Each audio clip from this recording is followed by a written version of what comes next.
Hello everyone, isang malamig at mahangin na panahon sa inyong lahat. So, dito po sa amin ay kahit medyo mainit ay medyo malakas yung hangin kaya malamig. Kaya naman masarap pong kumain pag mga ganyan po ang panahon. Kaya naman, for today's video ay tara at samahan niyo po ako magluto nitong ating napakasarap na naman na pwedeng pang ulam at dalawang ingredients lang guys ang ating kailangan. Itong ating pork at gagamit tayo ng bell pepper. So tara na guys at samahan niyo pa magluto and enjoy watching. So nagpainit lang tayo nitong ating kawali at naglagay tayo ng cooking oil at gagamit tayo ng butter. Kung wala po kayong butter, okay lang. Ayan. So kung may butter po kayo, lagyan nyo kasi nakakadagdag pa po ng sarap. So, nagisa lang po tayo ng bawang at sibuyas. Ayan.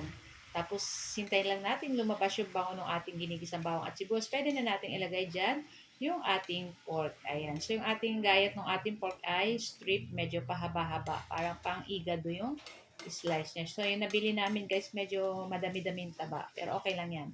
Tapos, maglagay na rin po tayo ng soy sauce at oyster sauce, pamintang durog, at maglalagay din tayo ng konting sugar, tapos 1/2 pork cube, ayan. So, adjust na lang po. Kung medyo matabang pa, dagdagan nyo na lang pong asin, ayan. Tapos kung gusto nyo pa ng medyo manamis-namis, dagdagan nyo pa ng konting sugar, ayan. So, sasangkutsahin lang natin ito at pagtutubigin, ayan. So, makita nyo guys, binuksan natin after ilang minuto. Nagtutubig pa at tatakpan uli natin, ayan. Tapos, ayan, okay na to guys. Makita nyo ay naiga na or natuyo na, wala nang tubig.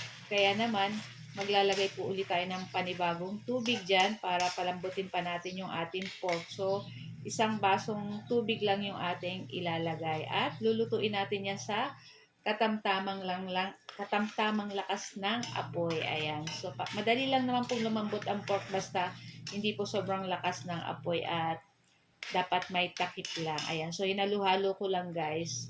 And syempre, tikman nyo na rin kung okay na para sa inyo yung lasa. So, tatakpan po uli natin iyan. At, ayan na guys. So, malambot na yung ating pork. Ayan. So, pwede na po nating ihulog dyan yung ating red bell pepper. So, yung binili ko guys is malaki na kaya medyo marami-raming bell pepper. Ayan. Okay naman kahit green or yellow bell pepper. Kung may yellow, ayan.